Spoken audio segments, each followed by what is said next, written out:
Hello, it's Len from Straight Talk from the Homeland. Generally, I'm sitting here trying to encourage people to come here to Armenia, to support Armenia, to invest in Armenia. And I guess at the end of this, you might scratch your head and wonder why all this effort, because I'm now going to tell you about the many dangers that one might have in investing in Armenia. Because if we did not pass on our knowledge, then I think we would be wrong sitting there with that knowledge that could help others. So today, having moved from Australia with our family to try and help people here, and also because there was obvious opportunities here, we wanted to make sure that we passed on the information that we learned in the last year and a half being here. But particularly if you want any assistance from us, we're happy to do so if you're going to focus on the rural heartland. First of 7 points I wanted to touch on is about governance. Here in Armenia, it's really a bit of a nightmare because we have political instability. It seems to be like a powder keg. Almost another revolution is possible with all sorts of security issues. So I think on that basis, probably only Armenians would want to invest here, or those that are really friends of Armenia. But you need to know about the gross incompetence and even corruption at all levels in the governance system here. I mean, we've had, for example, people here who provided funds from World Bank to one competitor of ours, but never even told us about those funds which were available for utilities. So we had to pay for our own. Now, when I complained about such things, I had a government official from Ministry of Economy actually threaten me if I was going to talk about that. So I'm talking about it, so I guess they'd better take their action.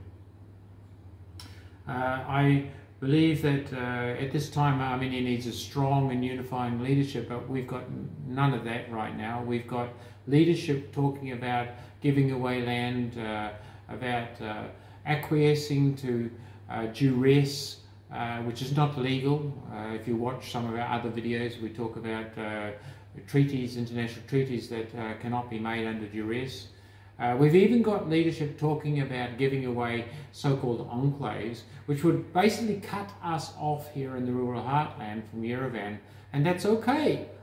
The consequences of these geopolitical games being pushed by the West because they want to do something against Iran or against Russia and using Armenians as pawns is mind-boggling for investors here. So hopefully that message gets through to the powers that be. In terms of financials, you have to be aware that the banking sector here is completely uncompetitive. We're talking about banks that where it's difficult to even open an account, that put fees for everything, including taking money out of your account. Ones that don't transfer to overseas destinations, or just a few, like Georgia and China, as we found out, or in only 1 or 2 currencies, and that have all sorts of difficult customer relationships. I would not say they're customer focused. That's a big problem, and it's very indicative of the fact that these banks are not competitive. Tax returns. They have to file tax returns every month here. It's unbelievable. We have accountants that are involved in every transaction. Can you imagine accountants having to issue invoices in the West?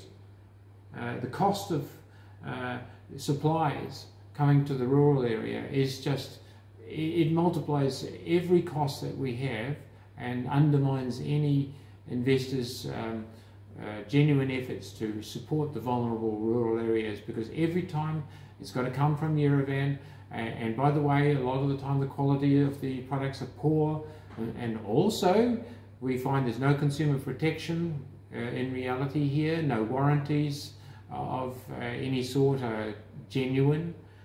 So when you're buying lots of products to set up a business, this is something you need to take into account. Of course, there's a positive uptick in the economy here in Armenia right now, but don't forget 90% of that's in Yerevan, and it's a temporary thing. That bubble will burst at some stage when those monies from Ukraine and Russia, places like that, stop coming in. So as far as financials are concerned, you've got to be well resourced before you come here. I mean well resourced. The third problem is in the legal area. I mean, can you imagine that we, as victims of fraud and blackmail in our construction process, where we had to terminate a builder for being 279 days past the construction limit in the contract, and seeing all sorts of poor construction which we have to fix, having asked the builder about that, and the builder decided he would walk off the site with his workers, and so we therefore had no choice but to terminate him for this blackmail. We found out later that he admitted to our municipality that he hadn't paid his taxes, that's why he was wanting more money. Can you imagine that that very same builder has been able to put a penalty on our bank accounts with no notification, with no court hearing, and no evidence? In fact, as I just mentioned, this builder owes us. So how is it possible for any investor to come here safely when that sort of thing is legal, when people can effectively freeze your accounts without any proper judicial process? It's frightening. And the answer when I ask the government is, oh, it's RA law. Well, then change it. There is no justice here. We've had people thieving from us. We've had even admissions on video of people who don't supply what we paid for. We go to the police. The police say, well, we can't prosecute. Well, then who does prosecute? Oh, you have to take your own prosecution. And you go to the courts, and they don't even have a piece of paper you can fill out. You have to get lawyers. And here's the thing. If you want to take any claim against anybody, even someone who's ripped you off like that, or, as I mentioned, a builder that has done the wrong thing, then you have to pay 2% tax of some sort to the courts before you even start your court case. That's 2% of what you're claiming. So, boy, does that put justice in the wrong hands. It means that only the corrupt, the rich, the well-connected have justice here, and it's something to be very ashamed of. In fact, when I notice that the least trusted part of Armenian society is the judicial side, I understand why. We have here notaries that are like gods. They sit in their offices and they do all these stamping and transactional processing, but in fact you don't need in the West to have a legal person in between an agreement, for example, like doing a will or something like this. A simple agreement or contract or something, you don't need. That's up to you to take that risk, depending upon what sort of contract it is. But here, everything's got to go through the notary. It's like a protected profession, right? And so even the simplest, smallest thing, I mean, it adds cost for the basic citizen here. It's a nightmare. We've got others that are in the protected profession area, like architects. We didn't realise that the fees for architects are set by the government, like some communist situation, per square metre of the building that you're designing. So if you design a huge empty square box, which requires almost no architectural and engineering input, it's done by the square metre. But if you design a very small house with lots of complexities in it, you're going to be paying for a smaller amount because it's based on the square metre, not the hours that it takes or the difficulties or the complexities of the task. They're not the only ones. For such complexities and such costs, cadastral service is a nightmare. I mean, we took several years to get the definition of the properties we were buying sorted out and to purchase those. Nothing much is electronic. Oh, yes, something is, but only accessible by some. And the paperwork, the number of times you've got to go to these cadastral services for your paper and your stamps, it's unbelievable in this country. The funny thing is that Armenians will follow social laws, but they won't follow any real laws. So I often ask myself, what's the point of all of these laws if education is missing as to why you need to follow them? Or it could be, and this is more probable, that the laws are actually not respected because they're useless.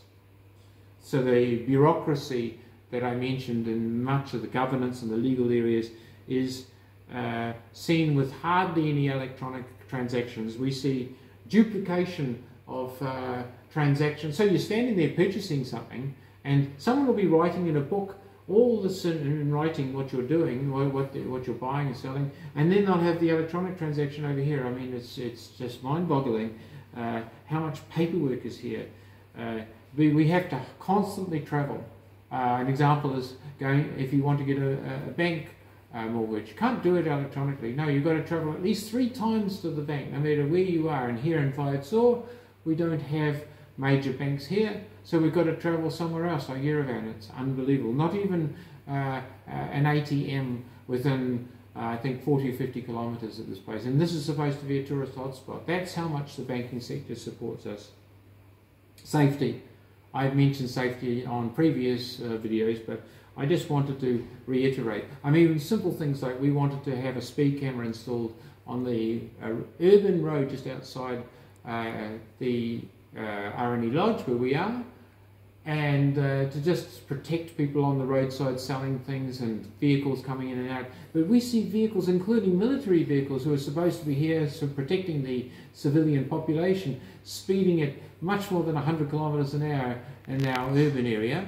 And they tell me they can't afford a speed camera. Well, I always thought the speed cameras made money. That's a little bit ironical. The point being that safety doesn't seem to be important, not for the government, and nor, for that matter, for individuals. Like on construction, it's a nightmare. They just do not follow any safety protocols, like wearing safety gear or safety ropes or anything like that. It's a nightmare. Utilities. We in the rural area, and I understand it happens even in Yerevan, do not have reliable power or water or internet or phones or anything. So how's a business supposed to run on that basis? I mean, we're obviously trying to have a plan B, like using solar, for example, but it's a nightmare. This country's infrastructure is woeful, not just the roading, but everything else that supports business. And it's something that the government needs to address, and it's shameful that successive governments have not, since independence, addressed this properly. Oh, unless of course you're in Yerevan. And last but not least, the 7th item I wanted to mention was about the environment. It's a constant problem. Well, we have rubbish everywhere. Armenians will sit in their pristine house and keep it nice and tidy, and then outside the house there'll be rubbish everywhere. It's something absolutely shameful in this society. I don't understand how they think, because this is supposed to be a beautiful country that blood has been shed over, and yet people don't seem to care.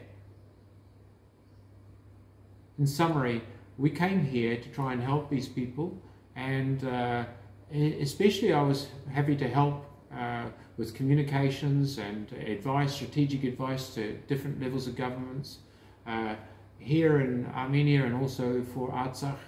And the shameful thing is that you'll send messages and nobody will reply.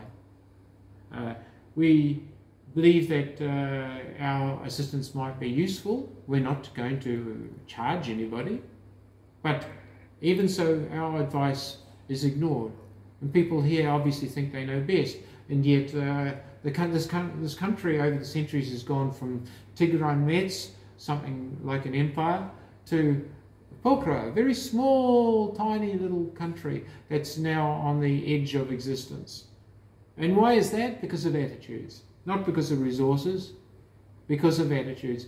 And I don't know whether we can ever change those attitudes, some of those ingrained attitudes. And the diaspora is partly responsible for this, because the diaspora should have for decades been coming here and not just visiting, coming to live here, changing those hearts and minds and making those vital societal changes that lead to a more modern society. But they've failed.